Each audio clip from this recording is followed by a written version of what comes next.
Well, you can drink a cup of coffee online.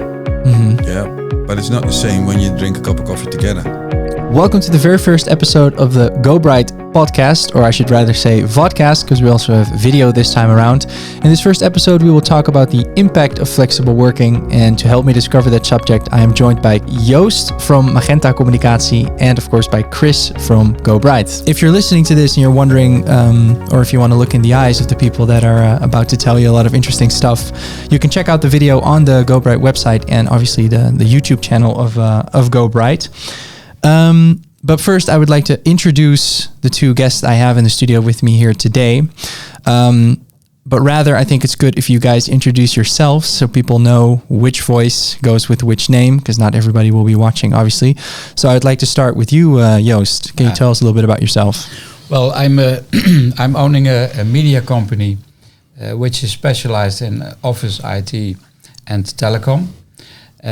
So we have our own platforms, which are well known in the Benelux, like KBM, which is for the office, TBM, which is for IT and telecom, and OFM, which is for both. And the last one is for end users, and the first two are for the channel.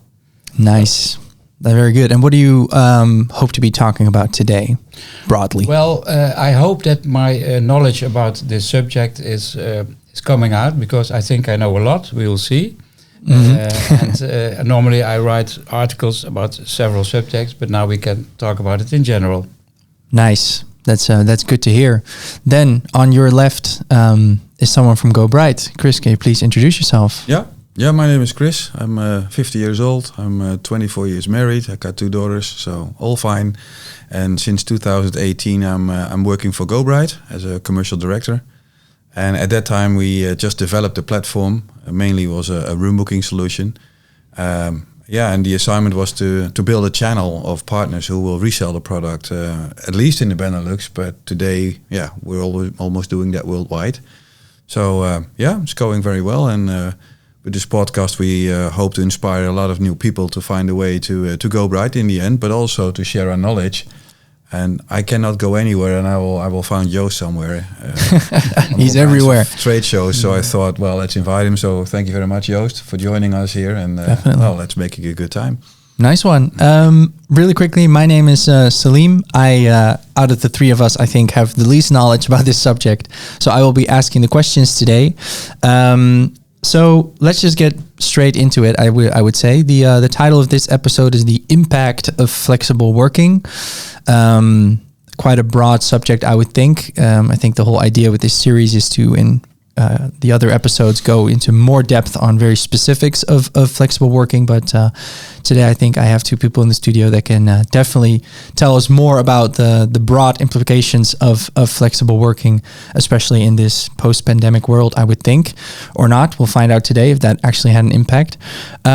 But I wanted to start off with a statement first, and that statement is that flexible working is just a hype. You hear it all around. The pandemic, everybody started flexible working. It's very popular now, and some people might say, it's just a hype. It's a fluke. It will go away in a couple of years. Joost, what are your thoughts on that? Yes, it's a hype. That's what you didn't want to hear, of course. That is not what I wanted to hear. Of course. But listen, this business is always driven by hypes, like distance working, and it's good because you want to have an umbrella to give things a mentioning. And that's what's going on here. And since the last 3 years, this is the hybrid working, flexible working. That's very popular. Yeah. Of course, before it was also possible technologically to work from home, to work at the office, to work at Starbucks, whatever. Mm-hmm. But now, since Corona, it has become a serious topic, especially in the Netherlands, in the Benelux, but also very much abroad. For me, abroad, for the viewers, maybe their country, because now it's also aware in countries like Germany, France, which are a bit more old-fashioned in the way they work, and so it's good that there is a name that we can talk about. And in 5 years, no one will talk about flexible working anymore. So in that sense, it's a hype, but it's also a movement that brings us to a next stage. Right. So you're saying that maybe the name semantically, giving it like a very specific name, calling it flexible working, that's kind of a hype, but it will be the new normal, and then people will just call it working again. Exactly. Maybe. Yeah. Very interesting. Chris, what are your thoughts on the statement? Is it just a hype? Do you think Joost is right, or? No, this is just the reason why I like that Joost is here, because he phrases it perfectly. Yeah. I think I already work 25 years from home. Yeah. So still had an office, but because I got a laptop and I got my Wi-Fi, I can work everywhere I like. So, but the confidence from a lot of organizations to their employees to say, okay, go work from anywhere you like, that's something that shifted within Corona, because all of a sudden there was no other way to do it. So everybody was provided with the right tools to do it. So here's a laptop, go. And that changed the whole landscape dramatically, while everybody was get the ability to work from everywhere they like. And nowadays, when we have people coming in for a job interview, it's becoming a demand. If I have to work here 5 days a week, I won't come. Yeah. So whatever, we'll talk about that later probably. But yeah, it's there to stay, and that it will be a new normal. I fully agree with that. Nice. So maybe we've already touched on this a little bit, but maybe it's good for the listeners to know what we mean with flexible working. If I were to ask you that question, it's a very broad question, but answer it whichever way you like. If I ask you, what is flexible working? What do we understand? Yeah. You say that. Well, flexible working, for my opinion, is that you not necessarily have to be in the office to do your work. So mainly if you have the right tools like a laptop, and you will be able to be in an environment where you have the access to a Wi-Fi network, then you can do your email, you can do your Teams meetings, so you can join everything from a distance. Right. And that's become more and more important to people, because during the 2 years of the COVID pandemic, also the social life changed. So for example, I need to be at home on Wednesday, because while I'm working, I'm also waiting on the groceries to get in, or a package will be delivered, or I have to watch my dog for one particular reason. So yeah, that's the fact that you don't have to be always in the same place is very, very important to people. Right. So what you're saying is that flexible working primarily is geared towards where you physically are as a person. Exactly. That's what makes it flexible. Yeah. Basically. Yeah. Do you agree? I fully agree. It's about flexibility. It's even broader than, as you say. It's also that I can go to a summer house in Spain and go on working, like no one will notice. It's also about sustainability, because for me, for example, we do a lot of interviews, and I since Corona, it's much more accepted to do them online, and that makes a lot of kilometers less that I have to drive around, so or to fly around in your case. Yeah. So there's a lot of changes in that flexibility. Right. Yeah, I spoke to someone a little while back about interviews in this day and age, where it's also like, on the first interview, sometimes you can already tell that, there might not be like a cultural fit. Someone might just be too serious, too formal, or too informal for your company. You can already tell on the first interview, or maybe there is a lack of experience or something.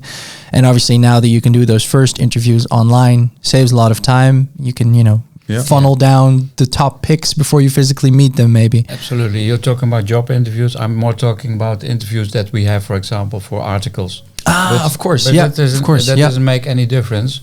It's much more accepted now to do interviews online. And we talk about it later. Of course, there is a shift. People want to go to the office. People want to meet, but that's something we really want to keep on doing that way. Yeah. So the flexibility is it's much more accepted now, that people work from home, that you do interviews on a distance, job interviews, whatever. That's something that's gonna stay. All right. Pretty big statement. You think that it's basically, you're saying you said it was a hype. The name is a hype, but the way that we do it will stay, is what you're saying. Well, we'll come back to that in a moment, because that will stay. That is not a dot yet. Right. It's a comma. Not question a mark. Question mark even. Nice. All right.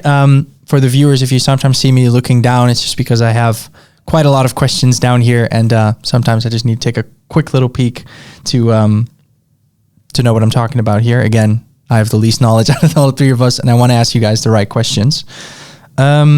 So talking about a sense of community, I think that is something that an office space can definitely give. If I talk from my own experience, companies I worked at, there were times where, especially during college, I was working for companies where I knew this is not going to be my career. This is not what I'm going to school for. But even after finishing my thesis, I stayed on for a couple of months because I just loved the culture, and it was a nice, safe space. And, you know, the things that, you know, my ambitions and my career goals, those will come.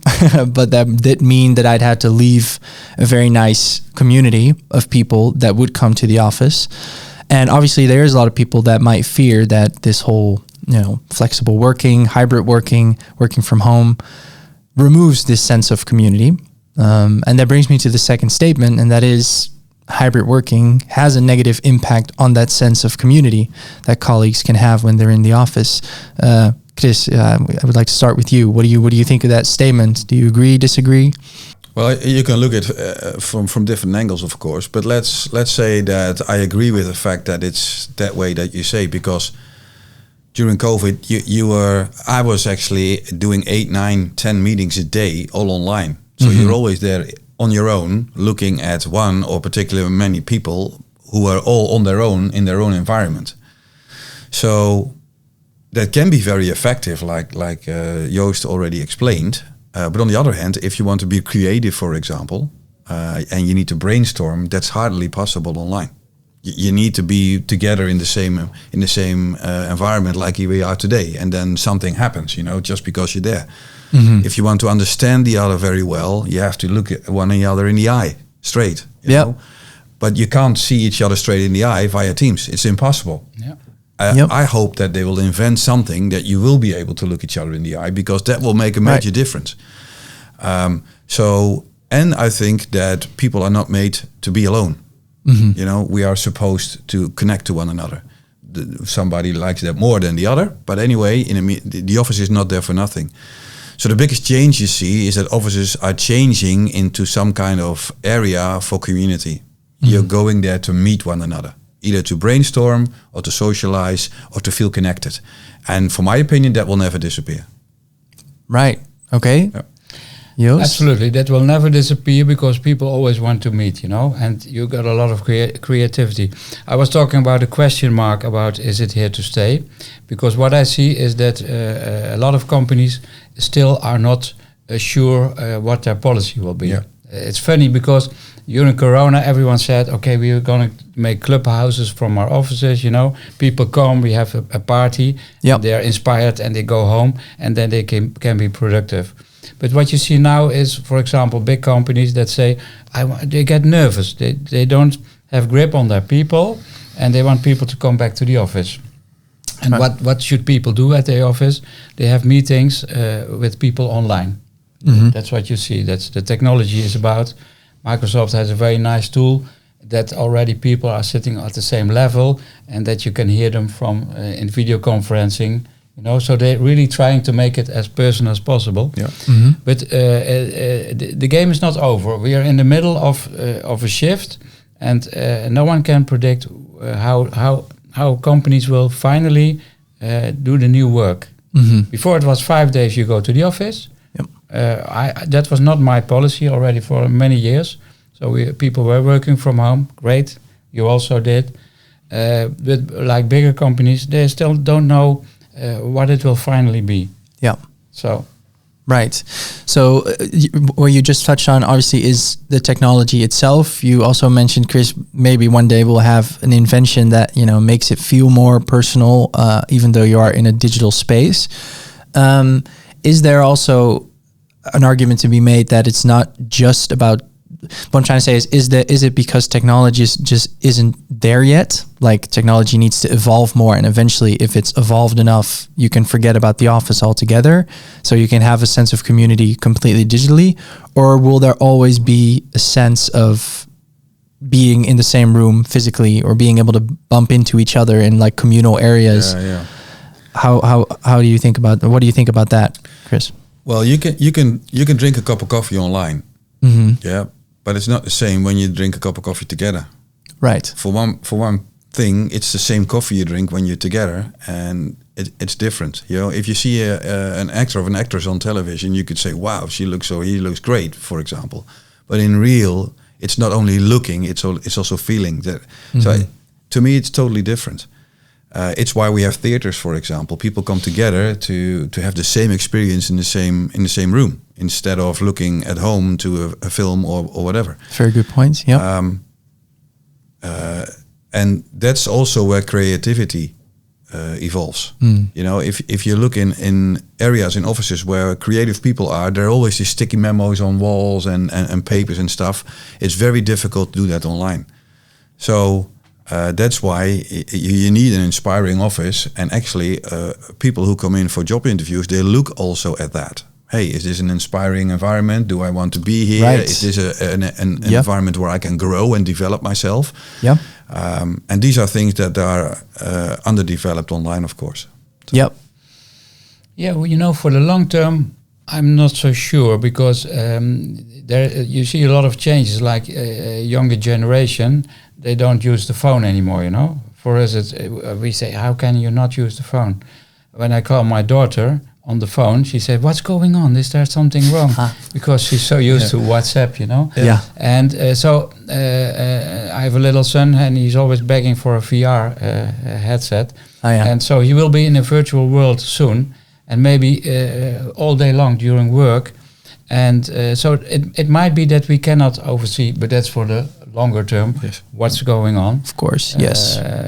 Because we always look back on technology and we laugh about it, you know. Yeah. Yeah. Look about 20 years ago, how we worked. It was 100%. really funny. Yeah. And you could already do video conferencing 30 years ago. And I was already in the business that time. And I thought, that's never going to happen. So even you, who's like on top of it and knowing the trends. Yeah. Well, the great thing is, from your perspective, you're always looking maybe 10 years ahead. You know, You're right. Okay, if we are here today, what does that mean in 5 or 10 years? Absolutely. If I'm looking for our perspective, as a manufacturer of software, for example, or programmer, then it's okay. What are we going to do about it today? So how do we provide people from an employee perspective or an employer perspective with the right tools? Yeah. To be able to do the work today. And I think that's why software is becoming much more important than hardware, because you can't change this mic, right? You cannot change this mic overnight, but we can change the program which is behind so that it functions better for the ability that it should have doing today. Yes. And that's why you see technology moving on in offices, for example, to help out people with hybrid working. And that's what I agree with you. We're not there yet. Mm-hmm. So our market will constantly change for over the coming 5 years. And we have to adapt to that. No, but if I can make a point. Of course, yeah. I fully agree on what you're saying. In fact, you're saying that we are saying technology is already available, but people are not there yet. That's great. And it's funny because in the beginning you said we always meet at events. And that is because Chris is one of the people that I meet at events for the office industry as well as for the technology industry. And those two industries are not yet combined. Yeah, so that will take 5 or 10 years or maybe 20 years. And so that will keep the speed down.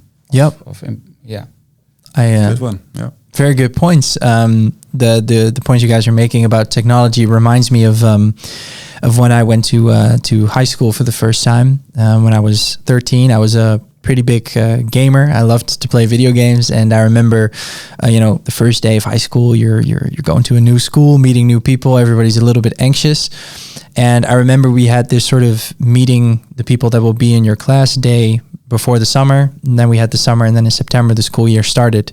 But on that day before the summer, I met two people who I connected with, and we became a little bit friends already on that day, and we started playing video games together and calling each other. You have like the voice chats that you can communicate with each other while playing the games. And I remember coming back after the summer to school and noticing that my classmates were still a bit anxious around each other because they've only seen each other on that one day.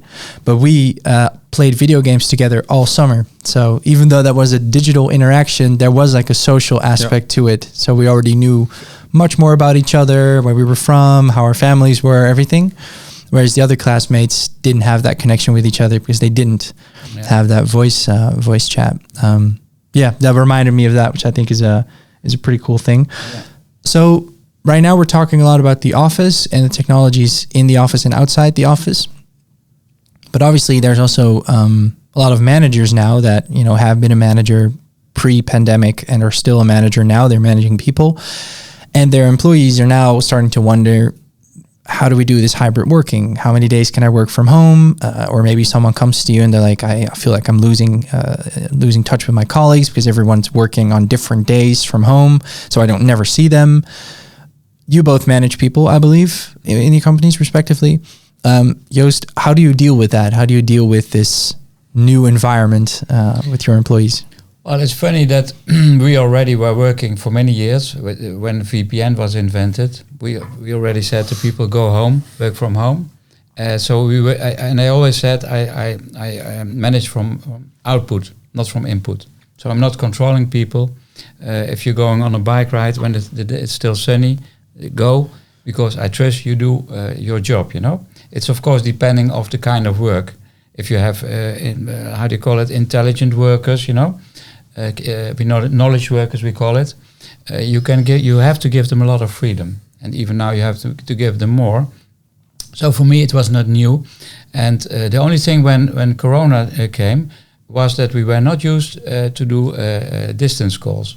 So we moved to Teams right away, like almost all of the world, and it turned out to be very convenient.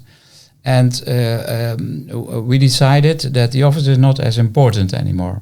So we took a new look at the office, also because of the energy prices. There was a moment that I paid more for energy than for renting the office. Wow. And I thought, okay, we should do it maybe a bit different. So we decided on Monday, Tuesday, Thursday, you can be at the office, and the rest of the days you can, but there's no heating, Yeah. So... and that worked very well. It also gave some peace because you knew that are the mingling days, the creative days, as you can call it. Yep. And the other days, you have meetings, you can be productive, etc. And that we still do. And I think for us, we already decided that's the way for the future. Right.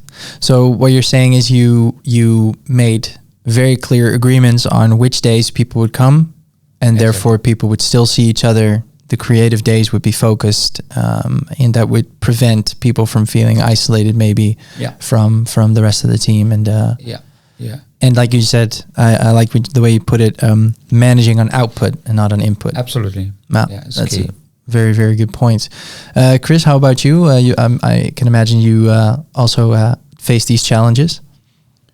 Yeah, well, since GoBright exists, we already work hybrid. We already worked with Microsoft Teams before COVID kicked in. So from there, it's quite normal. But I'm a little bit older already, so I have some more experiences. But I think the most important thing is that it's also cultural different per country.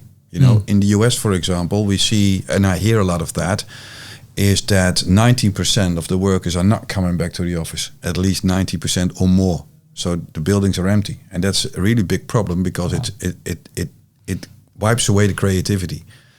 In India, for example, everybody comes back to the office because they rather be in the office than at home.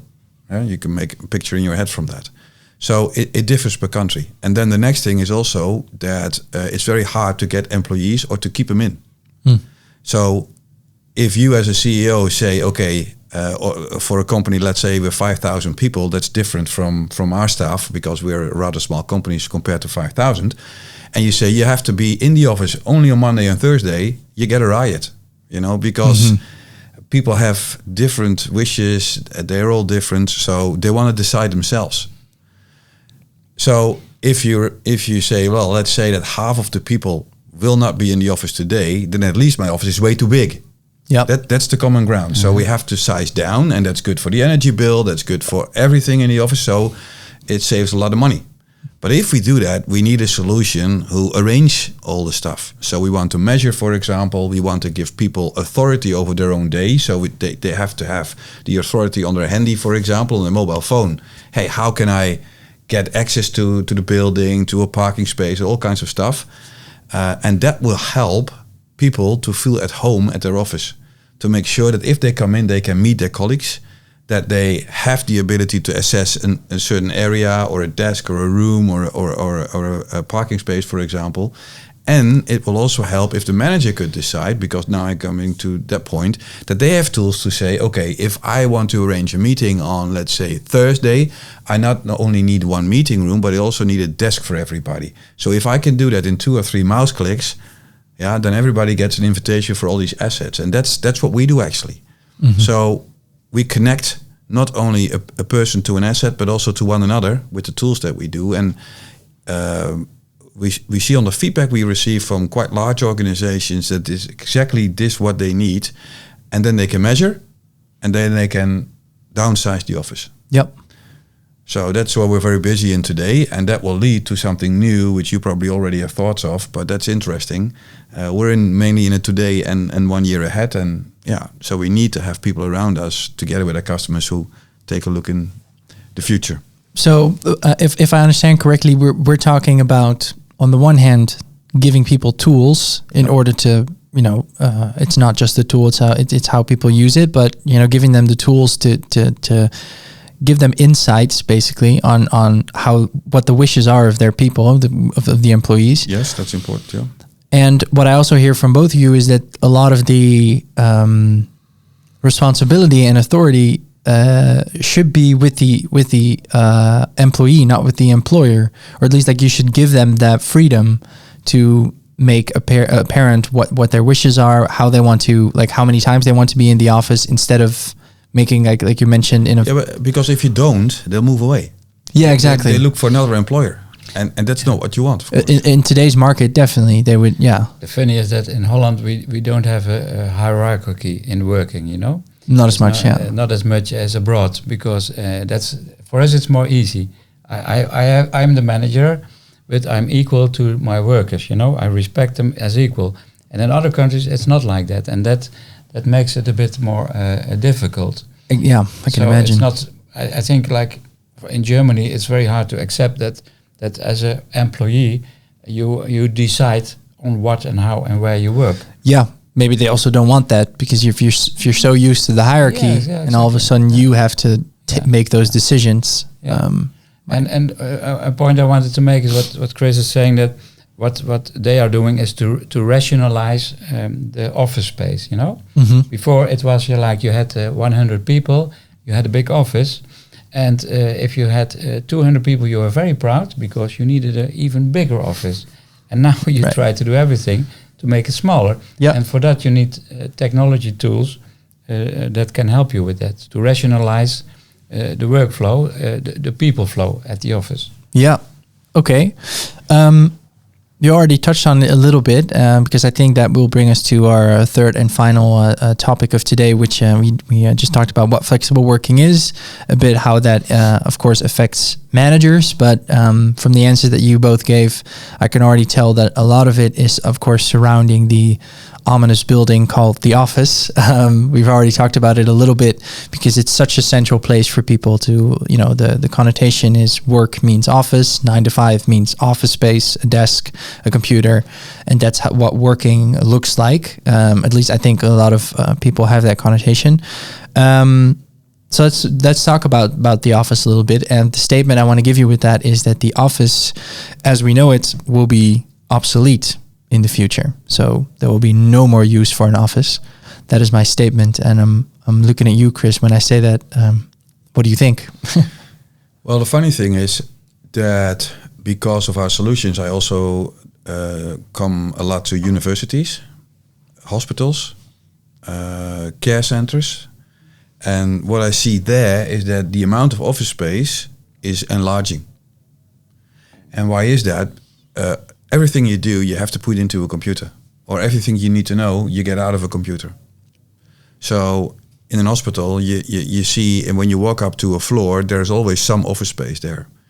If you go to an academical hospital, it's even bigger, because the people have to study there. They have to find out solutions for the diagnosis they have to find out. So office space is enlarging. if you look at an office as 100% solely an office, I think that a certain company will need less office space today, unless they're growing. Right. So it also depending not only on the movement that people are working from home, it's also economy of scale, of course. If you get if it goes better with the economy, we're growing, we need office space again. So that's my opinion. The only thing that is certain is that it will change the coming years in a few months. Right. It's a very short way of, hey, today we do this, in a few months we have new insights, and then we're moving that way. It's developing rapidly, exactly. Is what you're saying. Yeah. Do you agree, Joost? What I want to add to that is that we have some clients that work in high-tech campuses, and there you see the developing that they want to make the cities lively and working cities. There was always a tendency that offices went out of the city, People were working as close as to the highway so that they could come from everywhere. And there is a tendency now, so in the city where I live in Nijmegen, for example, you have a high-tech campus, and in the area there is a lot of industry, and they want the production industry to go a bit out, and they want more offices, technology driven, and housing. So that the people are living closer to the houses, so you can even go for half a day to your office. So that will also make a big change in the very near future. Right. Sure. Yeah. It's an interesting development, in my opinion, because I remember seeing an interview. I think it was like from the late 80s or maybe even earlier. They were talking about the uprising. You were of already born then, or not yet? No.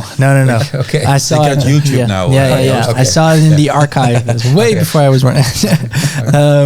But they were talking about the personal computer. At that time, the computer was available, but it was more and more becoming available for people at home. And the person who was being interviewed mentioned that would open the doors for people to live where they wanted, because he said with that computer, they can just work wherever they want. So you don't need to be near the office anymore. And I thought it was super interesting because this was, like I said, I believe like early 80s, maybe late 70s, that people who were really working with computers were already thinking in this fashion. And as we all know, that didn't happen for another 2 decades, maybe, that before people actually started working from home and figuring out, hey, I can open up my laptop in a Starbucks somewhere and start doing some work. So I think it's definitely interesting, because you also mentioned that even hospitals need office spaces because you need that computer to sort of get information in and out. Another interesting thing is that the CEO of Zoom, Eric Juan, I hope I'm pronouncing that correctly, mentioned that he thinks that we all need to be in the office about 2 days a week. That's the number he put on it. And it's obviously interesting because Zoom is a video conferencing software. So it's almost like he's kind of advocating against his own product. Which was a very interesting statement by him. What do we think of that number, Joost? 2 days a week, is that like a nice general rule of thumb, or? Well, I already mentioned that's how we do it. So I fully agree with the guy. And Chris is also in technology, but it doesn't mean that technology is sacred. That's the only way to go. It's a combination for the moment. For the far future, we don't know. But for the moment, it's perfect. Right. So I fully agree with the guy. How about you, Chris? 2 days a week? Yeah, we say 50-50. So then 2 days is not possible. Two and a half. It's the same principle. Yeah. So it's a mix. Right. And I think that is a very healthy understatement just to work by. And some will do 3 days, some will do 2 days, depending on your work, depending on the distance you work, where you live, for example, right, or the type of job that you have. But it's really hybrid, flexible. Yep. Yeah, I agree to that. So it needs to be a combination. Yeah, because the reason he mentioned it in that same interview is that he says that in order to have creative ideas, you need to be in the same room. And you've already touched on this a little bit. Sometimes people also mention the water cooler talk, or like the talk you have at the coffee machine. Yep. You come up with ideas. Random ideas cannot be, forced. how do you deal with that? Because when you say, for example, Tuesday and Thursday, am I saying that correctly? Monday to Thursday, yeah. Monday and Thursday, you come to the office. Those are our creative moments.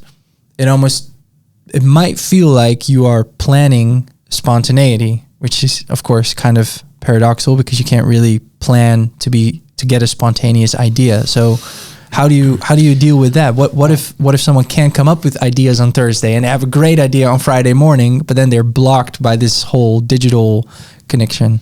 Well, first of all, I think the 2 days that you're at the office, it's not all about creativity. It's also about having very short meetings, at the coffee machine or the coffee table.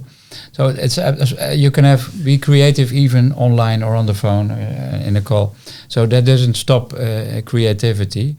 The danger I see, you mentioned that people want to be involved, and they don't want to miss anything. And that's a big risk. Because that means there are a lot of people that maybe are nervous about their jobs. Not at the moment, because people can find a job anywhere almost. But it can be a risk that people say, I want to be at the office every day so that I know what's going on, that they're not talking about me when I'm not there. That is a bit of a risk. I don't think the creativity is a big problem. No. Okay. So the funny thing is that today we do online dating, right? Right, yes. So you find your partner online. Yeah. But I doubt that people get from the first meeting to the last, they stay online. They'll probably make an appointment somewhere to go to dinner and to really learn one another. Right. So if I imagine the last 50 years, how many people met each other in the office and in the end live together or marry, so they become a couple, there's still a lot of people. So there's more happening in the office than only creativity. Yeah. And it's the same process which happens also in the normal world outside the office between people. So it's about relationships. It's about being informed, being part of the process, being part of a team, being recognized, getting recognition, being seen. Makes your life worthwhile. Right. And these are all elements, for my opinion, which are more important. Because when people come to us and say, "Okay, what's my path of growth? How do I develop myself here?" It's a different thing than how can I be good in my job. No, it's about myself, and we like to give people that space and that area to do, so you can take your responsibility and grow. So you need to have an environment in which people are able to do that. Yeah, Chris, and it's also that not for me, maybe not for you, but home situations can create a lot of stress for people, Also. for any reasons. I remember when my kids were born, I was happy to go to the office. So I could rest a bit, Yeah. So but that's a nice one. But there can be situations that you think, I want to be not at home. Yeah. So you should facilitate that too. Yeah. Of course. Yeah. I remember during my college days, this was right at the start of the pandemic that me and my girlfriend both had to start working from home. All of a sudden in our very small apartment in Rotterdam, that was quite a challenge sometimes to be, especially if we both had calls, to be like in the same room. Yeah. So if I understand correctly, what you both are saying is that, sure, it helps with creativity, but even more important, it helps with the social aspects and being seen, being recognized, which can fuel creativity, which can easily come through digitally, as long as you have that sort of to momentum. say in one phrase, how can you be the company if you not be in the company? Right. Yes, exactly. Yeah, you need to feel like that. Yeah. That's a very good point. Yeah, there are still companies, I think Molly is a company like that, even that they don't have an office. They have a few thousand people working and they don't have an office. But they have, of course, a way to meet, which is interesting. But it doesn't account for most of the companies at the moment. Yep. Most of them still have some kind of combination. All right. That brings me to the final question of today to close off this first episode. The office layout. So just physically how the office is looking. We already talked a bit about, if you know how many people are coming in, you might be able to shrink it down. That obviously has to do just with size. Is there also differences just in how it works, how the layout is, or are we only talking about bigger and smaller, Chris? Well, when you come to the office, you want to meet your colleagues, of course. So you're collaborating, you're working together. And for that, you need different assets. So the people who come to the office to sit 8 days behind a desk, watching the screen, answering emails and do their stuff, that's not the reason particularly why you go to the office, because you can do that everywhere, right? So if you come to the office, you need a meeting space where you can talk together, you can sit together, you can collaborate. So what I see happening is that the normal workspaces, like desks with chairs where you can sit all day, they are decreasing, and the meeting spaces are increasing. That's a very high overview of the first thing that is changing. Right. I don't know what your experience is. I'm thinking, because I think, as I said before, that it's still evolving. There's still a lot going on, and I can see people still want their desk, to work, and so I don't know if we are already at the end of that development. And I have to think, because technology is going to play a big part, like room meeting, etc. There's still a lot to be learned, We had a pandemic. The pandemic brought us flexible working. That's great. When I go to offices, I was expecting that, for example, it's a very simple thing, that doors would open automatically. Because we were talking about a pandemic, but it seems like there are more coming up, And technology can help us, as it already does, even more to make our workspace better and more flexible. And this is just an example of, there are still many things to be learned and to be developed. So I think it will be both ways. Bless you. Gezondheid, sorry to say.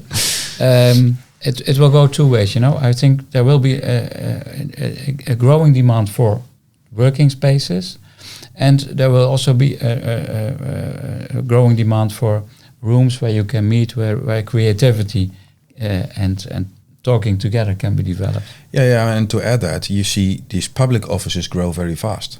So if you have decided to close down your own office and people need to get together, you just hire a space somewhere. So public offices and or multi-tenant buildings or whatever you want to call them, but you see those formulas grow very, very fast. Yeah, absolutely. Right.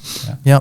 Very much more sustainable, I would think. If multiple companies can make use of one space instead of all having their separate space with separate heat and light. And it's also a different form from creativity, because you meet people who are not actually your colleagues, and that can be very inspiring, by the way. So these are all concepts that are happening at the same time, and I fully agree with Joost that we are going to follow how this will continue, and it will change until it becomes more like a standard. So we're gonna find out.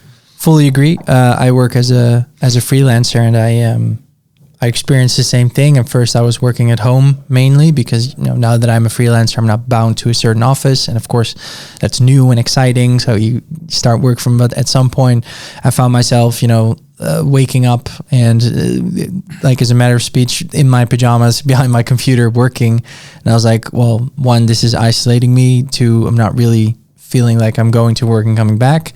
And three, like you mentioned, Chris, it's super inspiring to see other human beings and whatever work they do, there's always some kind of connection there that can definitely inspire. So I also started to rent a desk in a communal workspace somewhere in the city for that specific reason.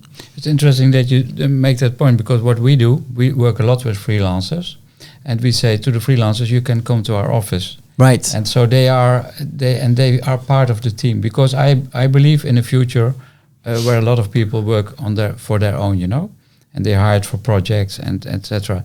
So that's why offices should be more open, and not only for the workers, but also, as Chris said, inspiring by other people, by freelancers that feel part of the team, Right. So that will be in development too. Nice one. Okay. As a final part of this podcast, we would all three individually like to give a tip, a nice takeaway for our listeners. So I'd like to start with you, Joost. Yeah, for me, key and the most important tip for flexible working is have trust and faith in your people as a manager. Nice. And you, Chris? Yeah, that's obviously the best one. But, we're starting with the best one. Second to that, if you want to change your office for flexible working, make sure you stop making assumptions and you start measuring the occupancy so that you can make objective decisions about the traffic in the office and what you need to do. And of course, we want to help with that. So Perfect. And my personal takeaway after listening to these two gentlemen is that flexible working is not just a hype. It's not just a fluke that will go away. So embrace it to make it your own. And with those takeaways, we've come to the end of this podcast. Joost, I want to thank you for joining. Chris, of course, thank you also for joining. And the listeners, thank you for joining us, listening to us. And if you're also watching the video, for watching us. Join us the next time when we will talk about the return on investment of flexible working. Very interesting approach, I think, to this whole subject. So again, thank you for listening, and we'll see you then.